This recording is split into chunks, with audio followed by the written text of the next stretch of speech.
I gotta say, Ben Wade must be extraordinarily strong to yeet people like he does.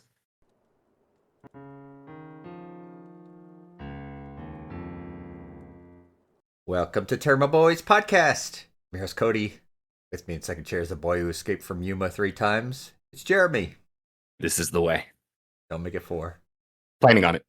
With me in third chair is the boy who always misses the train. It's Ryan. Yo, Ryan, you need to get better with your timing. tell me. Trains, you can never predict them. All right, for a while now we've been saying that we want to do more Western movies, so we finally got around to it by watching 310 to Yuma. Have any of your boys ever seen this movie before? I have Yes. Did you even? I saw it in the theater too. You want me to tell you what my theater experience was like Why not? 10 plus years ago? not. Yes, actually. Do you remember it? It was a matinee show. There wasn't a lot of people there. The end. Okay. Very important information there. You're welcome. Do you want to hear my theater experience? Yes. All right, so I was like, oh, you got that new Western movie that came out. So I went and bought a ticket for No Country for Old Men. You spend the next 2 hours watching everyone do to you around. I was like, okay, when does the Western part of this start? Well, like I said in our proposition review, I mixed up No Country for Old Men and 310 to Yuma. Which I did see the movie, and I remember I liked it, but the only thing I remember about the movie was the ending. Talking about 310 to Yuma or No Country for Old Men? 310 to Yuma. Hey, Cody, in regards to No Country for Old Men, what was your favorite scene? I guess the credits. I thought Sugar was a really good villain, but the last 30 minutes, he's just duty doing around doing nothing. I did like the quarter scene with him. We're reviewing 310 to Yuma, Ryan. All right, backlog it is. No Country for Old Men. Absolutely. That's an executive veto. I hate that movie. Jeremy, we watch so many bad movies with bad endings. I don't think you want to add that to the list. No, I really, really don't. So, thank you. That's a what the fuck is going on ending. Why am I wasting? Yeah, we've my had enough time? of those movies in 2025. All right, 310 to Yuma. The Western movie stars Russell Crowe and Christian Bale. Basically, Russell Crowe plays a kind of a Western gang leader named Wade, and An outlaw, if you will. Yep. And Christian Bale plays Evans, who's like a crippled war veteran from the Civil War, and they have to get him and a bunch of other lawmen, capture him, and have to get him on the 310 train to Yuma. So, boys, what was your first thoughts on this movie? My first thoughts of this movie was I was thinking these horses are very, very lucky in the beginning during the first stagecoach robbery scene. Man, was I sorely mistaken. However, I must say, I absolutely love this movie, and it made me want to play Red Dead Redemption 1 all over again. Not two. Well, I do love 2, but this reminded me of, I don't know, bits and pieces reminded me of 1. Fair enough. Ryan, what about you? Your first thoughts? I was never much of a fan of Westerns, but I went to see this movie because of Christian Bale. And I got to tell you, I really enjoyed it. I really liked it, especially the performances of said Christian Bale and Russell Crowe. Yeah, the casting in this is excellent. Phenomenal. Phenomenal casting. It's all AAA list actors. Well, I'm not gonna say all, but the main two characters at the very least are AAA.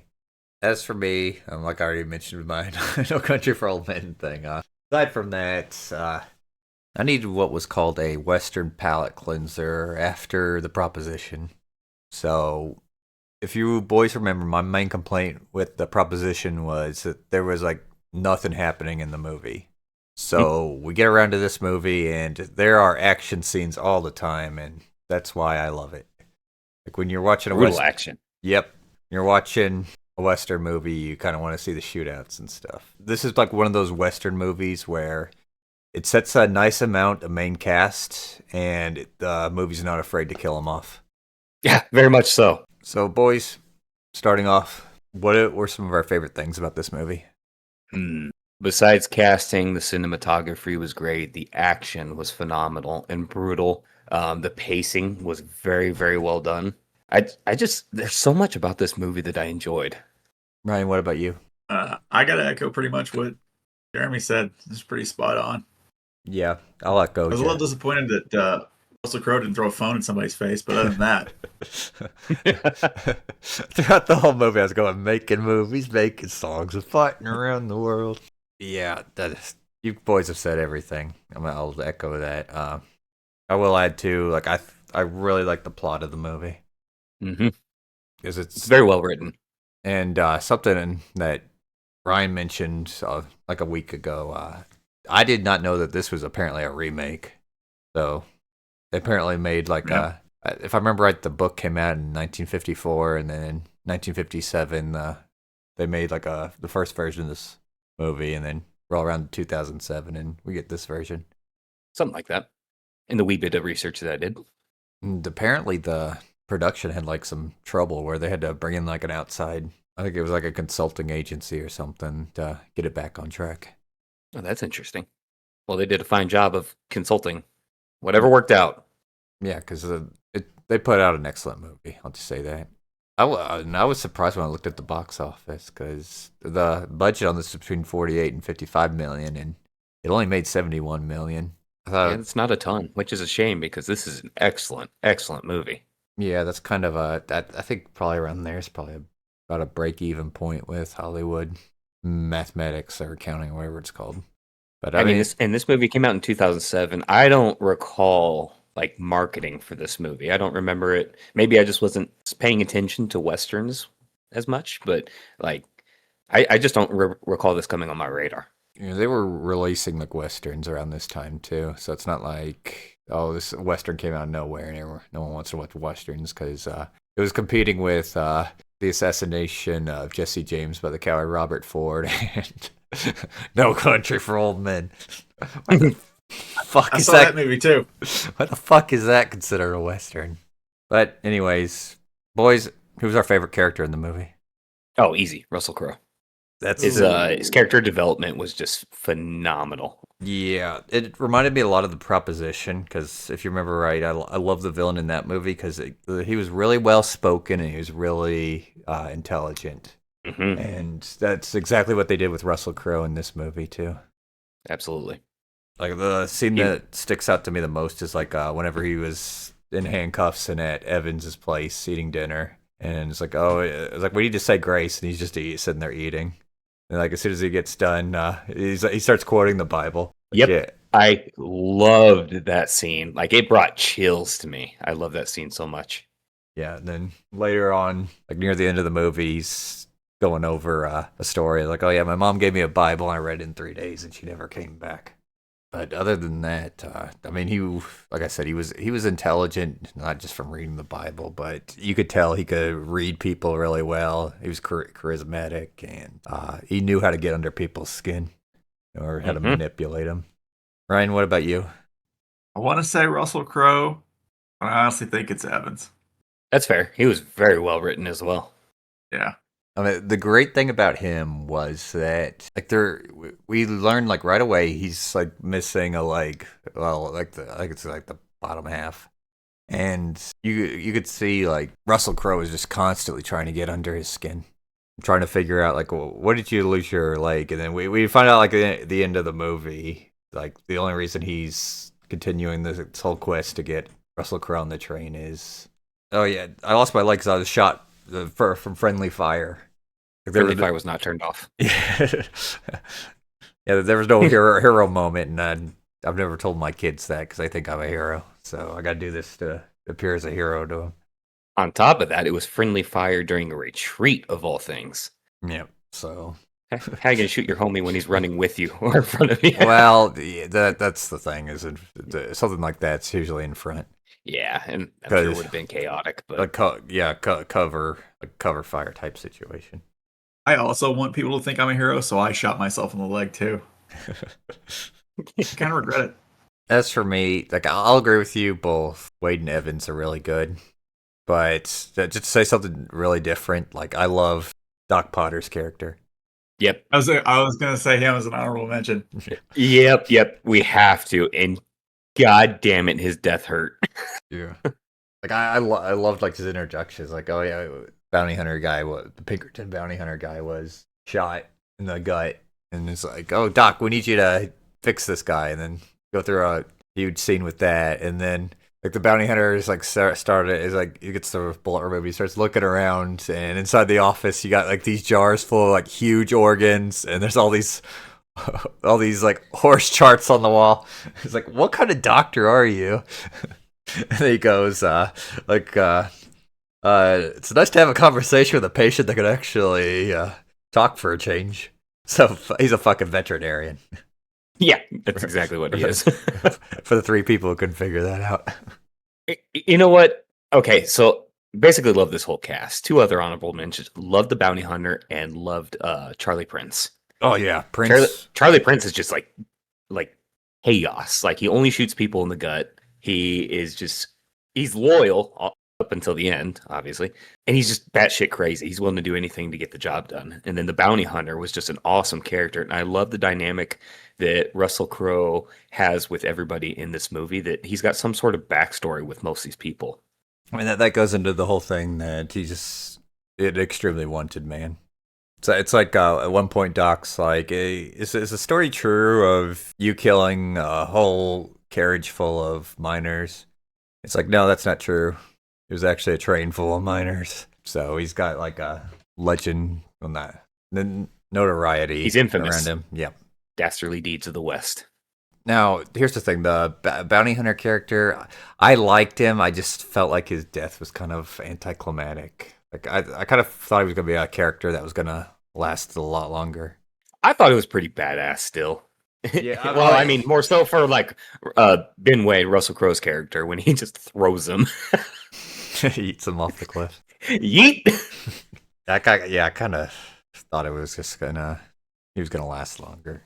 Oh, he made it to the halfway mark. Do all his work to save him, and he dies just like that. Yeeted, what a way to go. I gotta say, Ben Wade must be extraordinarily strong to yeet people like he does.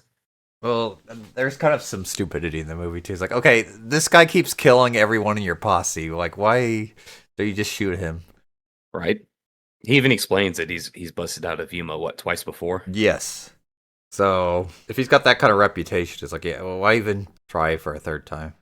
Right? Why wouldn't you just put a massive reward on his head or something? Well, I think there was. I think that's why. Who was the main police guy? Hold on, Butterfield. There we go. That's it. Yeah. Well, he was the train guy, though, wasn't he? But he was the one who was going to bring him in. Yeah, he was hired by the railroad. Yeah, that's right. But it's like he was throwing money around like nuts. Yeah, I think that's wise, because he's had such a high bounty on his head that money wasn't going to be a problem. All right, boys, next question. What was our favorite scene? Ooh, that's a tough one. I was originally going to go with the opening violence scene, the stagecoach robbery, because it was just so intense and chaotic. I saw a horse got blown up, so I was a little sad. So, no, I'm just kidding. But it's going to go to the comeuppance at the end. Like, you just see Russell Crowe's character, Ben Wade, like, flip his switch finally, and it was just epic how it went down. Yeah, I love that scene. That was such a standout. Like, that was like a standing ovation moment for me. We'll talk more about that here in a minute. Ryan, what about you? Yeah, I'm gonna go with the same. Okay. Ryan just likes his comeuppances too much. I really do. I mean, I really like the comeuppance too, but that's also where we see the full character turn, or we actually see Ben Wade's morality kick in, and you see him get emotional with Dan Evans. That was just so epic. Yep. As for me, like, yeah, it was a good scene, but like I personally think the stagecoach scene at the beginning stuck out to me more, because you just got all this great action. You got the 2 guys on the front, one of them riding shotgun, and you got the Gatling gun in the back, and you got the guys protecting it from inside. It establishes early that Wade's got kind of I'm not gonna say what's it, basically a rule is like you got to be effective, because like one of his men ends up not checking if one of the guys is dead and gets taken hostage, and then Wade ends up shooting and killing the both of them.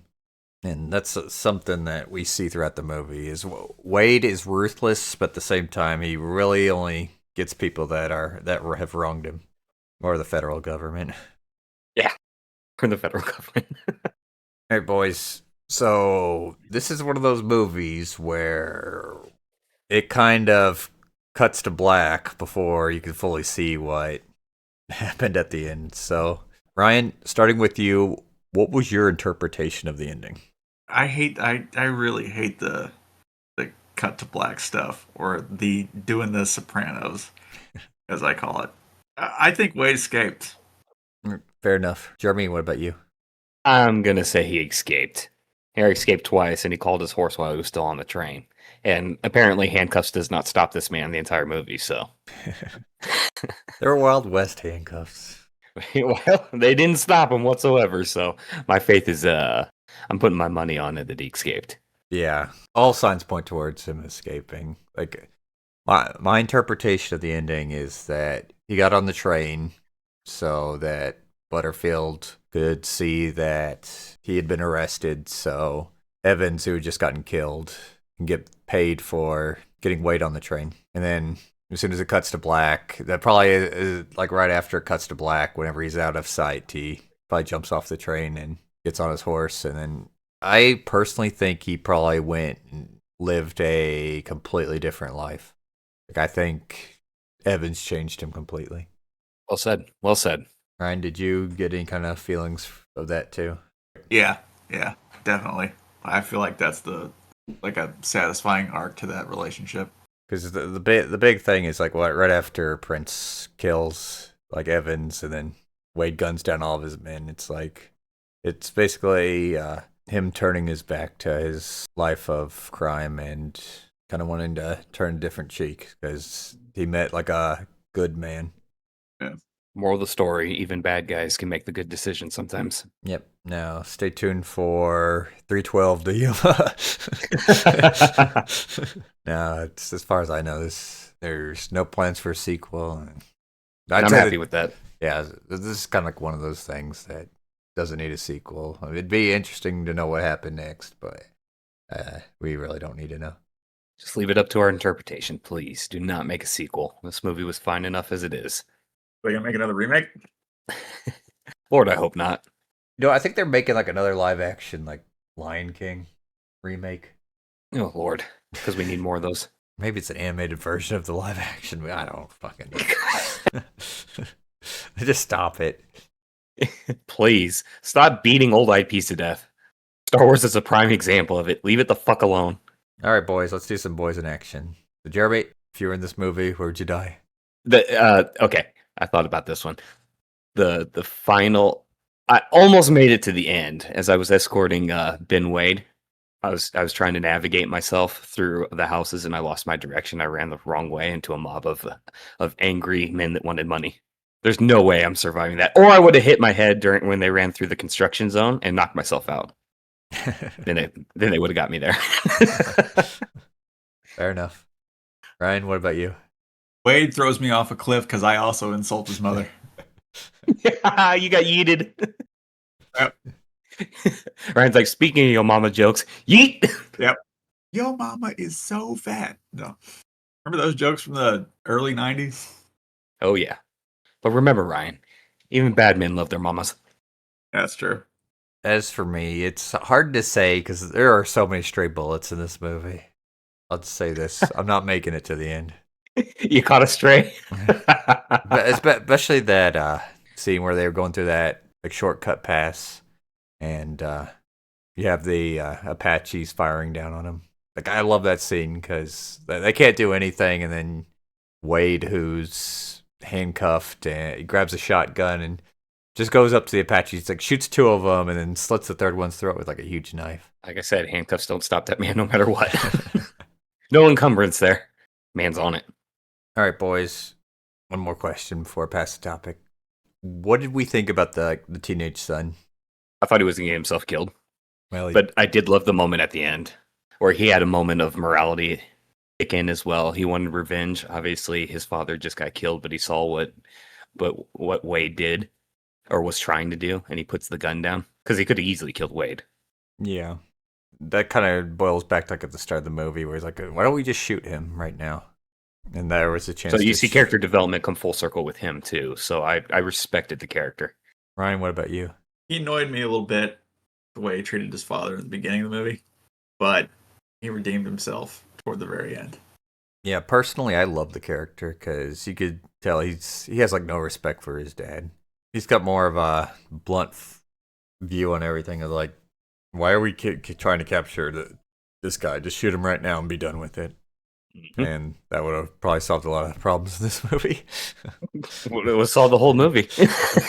I'd be like, you know what, Pops? There's a lot less walking and riding that we have to do if we just end it right now. Well, I know why they did it because if you remember at the beginning, they didn't want to kill him right away because then Prince and the rest of the men would have attacked and probably destroyed the city. But like, well, once you get closer to Yuma, or the town that was gonna have the train to Yuma, like okay, it's probably just time to execute him, just yeet him off the cliff too.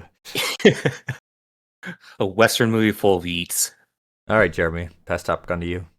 All right, boys, do you have a favorite quote in this movie? Because there's a few of them. Well, I already gave my quote of the whole Doc said, nice to have a conversation with a patient for a change. That's fair. Ryan, did you have a favorite quote? Yes, it's kind of sad, but I liked it because I felt like it was good, like a good character moment. It's when he's talking to his wife, when Evans is talking to his wife, and he says, I never get the quote right. He says, "I'm tired of the way my son looks at me, and I'm tired of the way that you don't." I just thought that was good. Like, it was good character development, and I liked that Wade was kind of a down on his luck hero instead of somebody that's just, the hero that does everything right at all times. Fair. Yeah. My favorite quote. There was a ton of them in here that were pretty damn good, but Wade's character saying Wade saying that he won't kill the guy that he shot at the end of the stagecoach scene or whatever. He won't kill him like that because it was the bounty hunter that he shot, if I'm not mistaken, right? Yeah. So he said he wouldn't kill him like that, and the bounty hunter questioned it, and he's like, I'll come back for you. And Ben White saying that, I'd be disappointed if you didn't was just so badass. Yeah, it was badass. I will add too, like the two Doc death quotes where as soon as they're retreating from the like tunnel construction, he's like, "Did you see me hit that guy with the shovel?" And then he gets shot, and then as soon as they finally get away, he's asking, "Is like, did we get away?" He's like, "Yeah, thanks to you." And then he passes on. Yep. And then the man tears can flow because he went out like a boss. He is the reason they escaped. So, yep. Other than that, that's all I got. All right, Ryan, pass Top Gun to you. All right, as promised, last review. There we go. I've been waiting for this. I've been waiting for this. I want to see this one's for Cody. Go ahead. Sorry, go ahead. Come on, talk about Catwoman box, Ryan. All right, 5 years after this movie, Dark Knight Rises came out with Christian Bale. What is he doing at the end of this movie? Well, as we know, we assume Batman had died in the little Batwing thing. But Alfred goes to like some cafe, was alluded to earlier in the movie, and he sees Bruce Wayne and Catwoman sitting in the cafe with him. And they just nod, and it's crystal clear that Batman's been smashing Catwoman box. Oh, most definitely. Oh, you know what? I got one other thing. You know what we didn't have in this movie? Catwoman box? Well, yeah, that. But we also didn't have a boob bonanza. Yeah. But goddamn, was there a tease? We also didn't have that in the Batman movie. Hear that? We need more westerns with boob bonanza, and we need more Batman movies with boob bonanza. Yeah. I'm done raging. All right, Jeremy. Final thoughts. Final thoughts. This is an epic movie. Like, I enjoyed it from start to finish, and the amount of character development in this movie is it's mind blowing to me. Absolutely worth the watch. Tairimo Boys certified fun. Ryan, final thoughts. Definitely Tairimo Boys certified. I don't know, fun, maybe. I'm gonna go with Tairimo Boys certified, quote unquote, fun. But I really enjoyed it. One of the few westerns that, like I said, I'm not really into westerns, but this is one I really would recommend. Yep.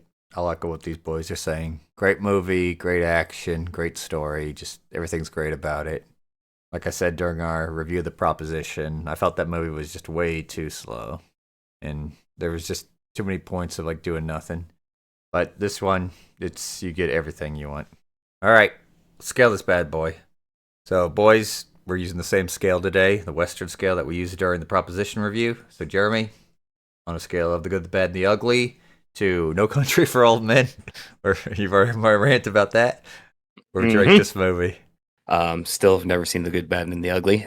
And since that's the top of the scale, I'm gonna put this one cursed pistol above the good, bad, and ugly. That cursed pistol thing was never explained. No, but it sounded really fucking cool. I know. I just wish they like went into it more. It's like, okay, why is it cursed? Like, what happened? Yeah. Looks to be working fine in the end. Yeah. Maybe people who take it or will die or something. I don't know. Prince was just trying to return it. I don't know. Whatever. Ryan, what about you? Where do you place it? I want to put this 3 cursed pistols below Ernest Goes to Yuma Prison. I love the Ernest scale that happens every review now. All right, that's enough Ernest. There was that Ernest Goes to Prison movie. I don't know which prison it was. I'll put it 3 above. Put it in between. Just smacking them. Well, no. I'll put it 5 above No Country for Old Men because I really wasn't a fan of that movie either. See?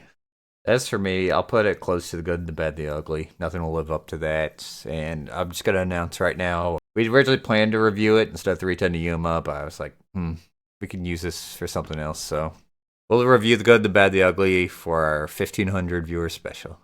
How's that sound? Yeah, there we are. Sounds like a plan. Yeah, so we've got a long ways to go. Yeah, we do. Got some ground to cover here. All right, everyone. Thanks for listening to another episode of the Tairimo Boys podcast. Don't forget to like, subscribe, leave a comment. Tell us what you like in a Western movie. Don't forget to ring the motherfucking bell. Stay tuned for more episodes.